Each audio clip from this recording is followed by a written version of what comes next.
नमस्कार, मैं हूं आपके साथ रेशु त्यागी। एपीएन के लोकप्रिय कानूनी प्रोग्राम लीगल हेल्पलाइन में आप सभी का स्वागत है।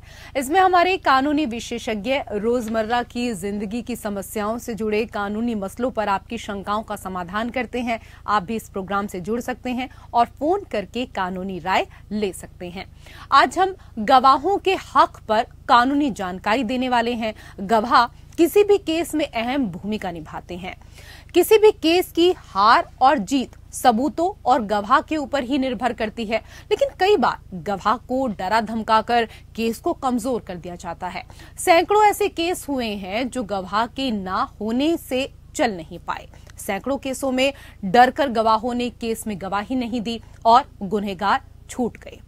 कई बार डर या धमकी से गवाह अपने बयान से पलट जाते हैं। ऐसे में गवाहों की सुरक्षा अहम होती है, लेकिन ऐसा नहीं है कि इसका कोई उपाय नहीं है। भारत का कानून गवाहों की सुरक्षा का भी इंतजाम करता है। अगर कोई भी गवाह को धमकी या फिर झूठी गवाही देने के लिए दबाव बनाता है तो उसके खिलाफ आईपीसी की धारा 195A यानी कि 195A के तहत केस दर्ज किया जाता है। इस मामले में दोषी पाए जाने पर 7 साल तक की सजा हो सकती है। अदालतों ने भी गवाहों की सुरक्षा पर अहम पहल की है। आज हम गवाहों की सुरक्षा से जुड़े तमाम पहलुओं पर आपको जानकारी देने वाले हैं। हमारे आज के कानूनी विशेषज्ञ हैं गुरुदत्त जी। सर, बहुत बहुत स्वागत है आपका हमारे खास कार्यक्रम में। नमस्कार, धन्यवाद। तो गुरुदत्त जी, आपको गवाहों के हक के बारे में आज कानूनी जानकारी देंगे। अगर आपका कोई भी सवाल है तो आप फोन करके राय ले सकते हैं। हमारे फोन नंबर्स हैं 012061279337। एक और नंबर आपकी टीवी स्क्रीन पर है 012061279338। दोनों में से किसी भी नंबर पर आप कॉल कर सकते हैं। और अगर आज के विषय से जुड़ा हुआ आपका कोई भी कानूनी सवाल है, कानूनी जानकारी आप चाहते हैं, तो इसके लिए आप कॉल कर सकते हैं इन दोनों में से किसी भी एक नंबर पर। गवाहों के हक पर आज हम कानूनी जानकारी लेने जा रहे हैं। सर, सबसे पहले हमारे तमाम दर्शकों को ये बताएं कि गवाह की सुरक्षा क्या होती है। सबसे पहले हम जानेंगे गवाह क्या है। गवाह जो होता है, जिसको अंग्रेजी में विटनेस कहते हैं। विटनेस बहुत अहम चीज होती है एक कानूनी प्रक्रिया। जेरेमी बेंथम कहते हैं कि witness is the I and year of justice.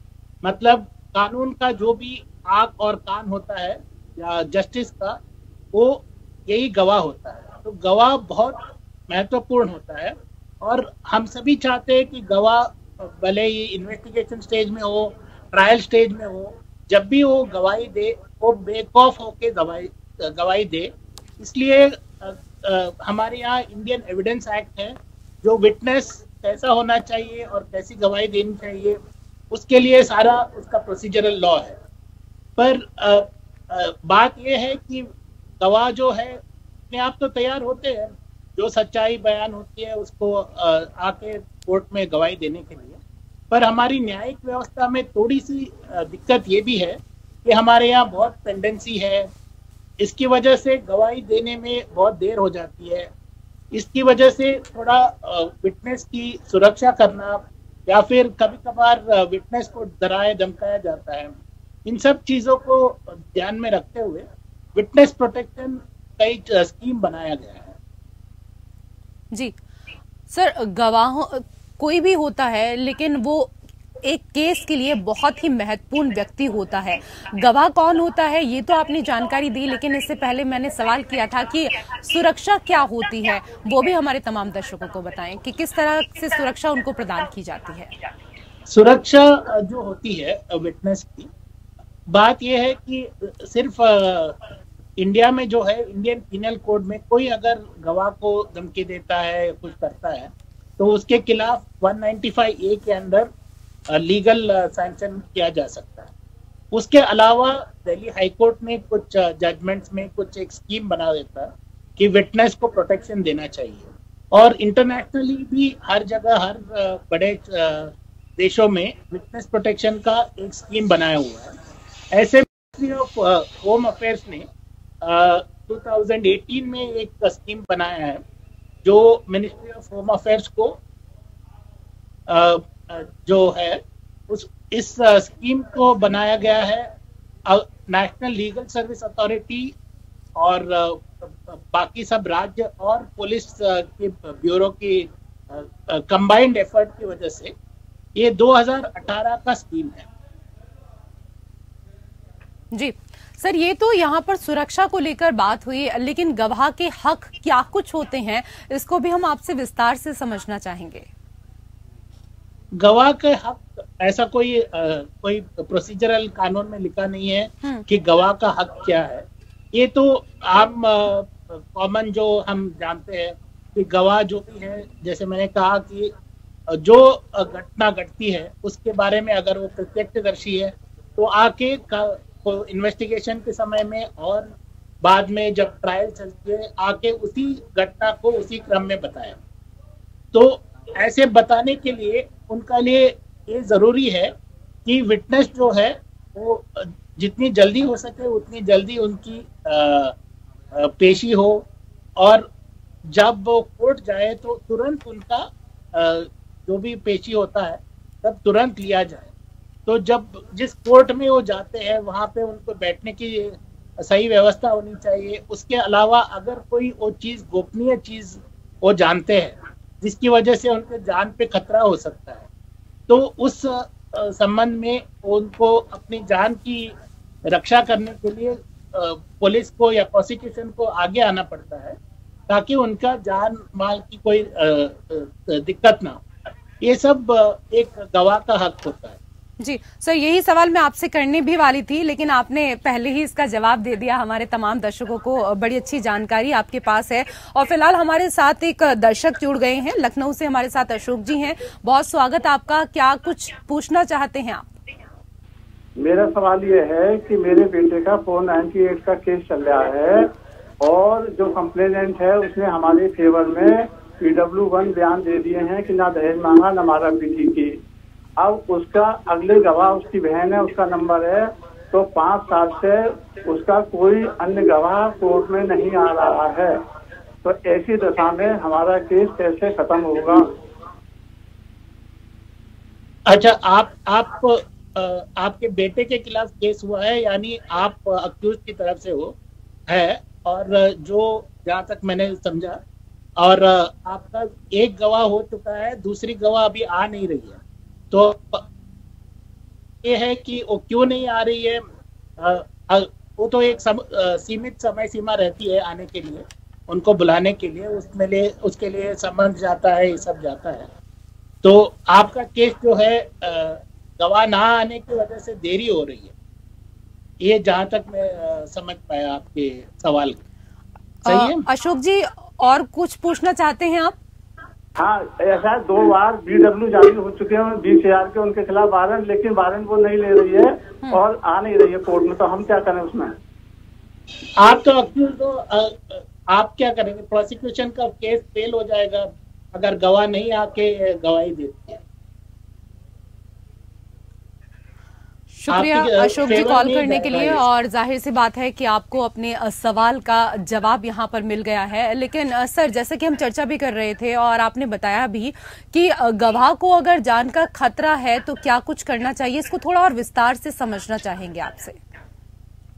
ये एक विटनेस प्रोटेक्शन स्कीम 2018 हमारे होम मिनिस्ट्री द्वारा दिया गया है। इसमें ऐसा है, एक कॉम्पिटेंट अथॉरिटी बनाई गई है जिसमें हर जिले के जो डिस्ट्रिक्ट सेशन जज होते हैं वो उसके हेड होते हैं, और पुलिस के जो डिस्ट्रिक्ट हेड होते हैं वो उसके एक मेंबर होते हैं, और प्रोसिक्यूशन के जो भी हेड होंगे वो उस का मेंबर सेक्रेटरी रहेंगे। ये कॉम्पिटेंट अथॉरिटी के पास कोई भी जो विटनेस प्रोटेक्शन चाहती है वो जाके उनके पास कंप्लेंट दे सकती है।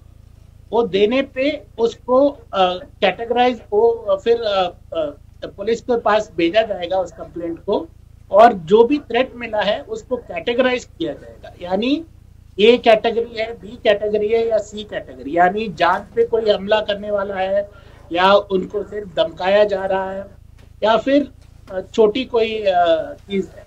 तो अगर ए कैटेगरी में आता है तो उस हिसाब से उनको जो भी प्रोटेक्शन मिलना है वो मिलेगा। बी सी ऐसे ही प्रोटेक्शन मिलेगा। ये प्रोटेक्शन जो है ये बहुत जरूरी होता है, क्योंकि जैसे मैंने कहा कि विटनेस को आके कोर्ट में गवाही देना है, जो उन्होंने देखा है, जो उन्होंने सुना है, उसी को बताना है, और उन लोगों के ऊपर कोई इन्फ्लुएंस नहीं होना चाहिए, ताकि हमारी न्यायिक व्यवस्था सही तरीके से चलती रहे। तो ये विटनेस स्कीम में अगर कॉम्पिटेंट अथॉरिटी को लगता है कि उसमें कोई खतरा है, तो उनको पूरी तरह सुरक्षा दिया जाता है विटनेस को। उसमें ऐसा किया जा सकता है कि मान लीजिए उनकी जो आइडेंटिटी है उसको गोपनीय रख सकते हैं, या फिर उनकी जगह अगर बदलना है, कहीं और रखना है, वो भी कर सकते हैं, या फिर इन कैमरा ट्रायल होना है तो वो भी करवा सकते हैं। तो ये और भी है, जैसे उनके घर में सीसीटीवी कैमरा लगवाना है, ये सब चीजें कर सकते हैं। ये सब आपके जो विटनेस प्रोटेक्शन स्कीम है उसी के अंतर्गत आ रहा है। जी, प्रोटेक्शन को लेकर सर आप यहाँ पर बात कर रहे थे, लेकिन खतरे में गवाह की परिभाषा क्या कुछ दी गई है? ये बहुत अच्छा सवाल है। यहाँ पे जो गवाह का कोई डेफिनेशन नहीं है। जो कोर्ट आता है किस ऑफेंस के लिए आता है सिर्फ वही लिखा गया है। तो जो भी ऑफेंस होता है 7 साल या उससे ज्यादा का, जो भी हीनियस क्राइम जो हम बोलते हैं, सिर्फ उसमें ये स्कीम अप्लाई होता है। ये छोटे कोई 7 साल से कम वाली जो भी सजा होती है उसमें ये स्कीम लागू नहीं होती। तो ये बात है, क्योंकि इसमें डेफिनेशन जो है ऑफेंस की सिर्फ हीनियस क्राइम्स का है, यानी 7 साल या 7 साल के ऊपर का। तो ये जो भी स्कीम बना है ये एक लिमिटेड स्कीम है। ये ऐसा नहीं है कि सारे गवाहों के लिए है, पर बाकी गवाहों के लिए जो है फिर सेक्शन 195A और बाकी जो प्रोटेक्शन है वही है, कोई स्कीम नहीं बना। जी सर, गवाहों की सुरक्षा को लेकर मेरे मन में कई सारे सवाल हैं, उनको भी मैं आपसे पूछूंगी, लेकिन फिलहाल यहाँ एक छोटे से ब्रेक के लिए हमें रुकना होगा। तो लेकर लगातार हम चर्चा कर रहे हैं और इसके बारे में जानकारी दे रहे हैं हमें गुरुदत्त जी। अगर आपका भी कोई भी कानूनी सवाल है, आप इस विषय में कुछ भी जानना चाहते हैं, तो आप भी कॉल कर सकते हैं। सर, गवाहों की सुरक्षा पर दिल्ली हाईकोर्ट के क्या कुछ निर्देश हैं, वो भी आपसे समझना चाहेंगे। दिल्ली हाईकोर्ट का जो निर्देश है वो 2012 का है, जो फेमस केस हुआ था नीतीश कटारा मर्डर केस, जिसको नीलम कटारा वर्सेस गवर्नमेंट का जो केस था, उसमें बहुत सारी पहलुओं के बारे में ये लिया था और दिल्ली लीगल सर्विस अथॉरिटी को बोल के एक स्कीम बनाया गया था। अब जो स्कीम बनाया गया था उसमें भी कॉम्पिटेंट अथॉरिटी वगैरह बनी थी, और उसी को आगे बढ़ाते हुए फिर 2015 का एक नेशनल लेवल स्कीम आया। अब 2018 का जो नेशनल लेवल स्कीम है वो सब चीजें जो है दिल्ली हाई कोर्ट की गाइडलाइंस जो बनी थी विटनेस प्रोटेक्शन का, जिसमें वही है कि कैसे आइडेंटिटी को ये रखे, ये सब चीजें। अभी जो विटनेस प्रोटेक्शन स्कीम 2018 है वो सारे पॉइंट्स उसी में कवर है, और इनफैक्ट ये ज्यादा कॉम्प्रिहेंसिव है 2018। जी सर, क्या खतरे में रहे गवाहों के लिए गवाही के लिए खास व्यवस्था होती है? अगर होती है तो किस तरह की व्यवस्था होती है, वो भी आपसे समझना चाहेंगे। जो विटनेस प्रोटेक्शन स्कीम है उसमें एक तो उनकी सुरक्षा के लिए, जैसे मैंने कहा, उनके घर पे सीसीटीवी कैमरा हो, या उनको एस्कॉर्ट देना हो, या फिर उनको घर के यहाँ सुरक्षा देना हो, या फिर मान लीजिएगा उनकी टेलीफोन नंबर चेंज कराना हो ताकि कोई धमकी ना हो, ये सब तो किया जाता है। उसके अलावा ट्रायल जो है, अगर चाहिए तो इन कैमरा ट्रायल हो जाएगा। मतलब नॉर्मली जो केस चलता है, जैसे आप जानते हैं, जो भी कोर्ट का केस चलता है वो तो पब्लिक पैसे से चलता है, कोई भी आके देख सकता है। पर अगर कोई मैटर जो है इन कैमरा घोषित की जाती है तो उसमें सिर्फ जो लोग उसमें इन्वॉल्व होते हैं सिर्फ वही लोग आ सकते हैं। तो उसके अलावा आपको गाड़ी मुहैया करवाना ये सब होता है। उसके अलावा जो भी आजकल के जो है ऑनलाइन के द्वारा या इसके द्वारा भी आपका विटनेस का गवाही अगर देना हो तो वो भी व्यवस्था की जा सकती है। ये सब थ्रेट एनालिसिस के ऊपर होता है कि किस तरह का थ्रेट है और कैसे करना है, उस हिसाब से की जाती है। यहाँ तक कि पूरा ट्रायल भी कभी कभार विटनेस को धमकाने की वजह से दूसरी जगह शिफ्ट हो जाती है। ये सब तो किया जाता है। सर, कई बार हमने सुना है ऐसे मामले आते हैं जिसमें जो गवाह हैं वो अपने बयान से पलट जाते हैं। तो सर, ऐसे गवाह जो अपने बयान से पलट जाएं, कोर्ट का इन पर क्या कुछ कहना है? अब जैसे मैंने कहा कि भारत में जो है बहुत पेंडेंसी है। अब तो कई 60 लाख केसेस की पेंडेंसी है और जज और पॉपुलेशन का जो रेशो है वो नॉर्मली 50 जज होने चाहिए 10 लाख लोगों में। हमारे देश में 20 या 21 जज है हर 10 लाख की जनसंख्या में।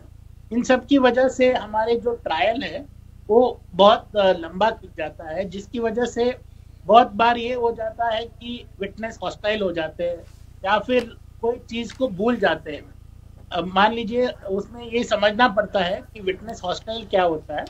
मतलब मुकर जाना जो होता है जी। जो पहले पुलिस के सामने जो स्टेटमेंट दिया है वो अगर बाद में जब ट्रायल चलता है कोर्ट के सामने वो वही चीज बताते हैं तो सही रहेगा, या फिर वो जो पहले जो पुलिस के सामने जो बताते हैं अगर उससे मुकर जाते हैं तो उस विटनेस को हॉस्टाइल माना जाता है।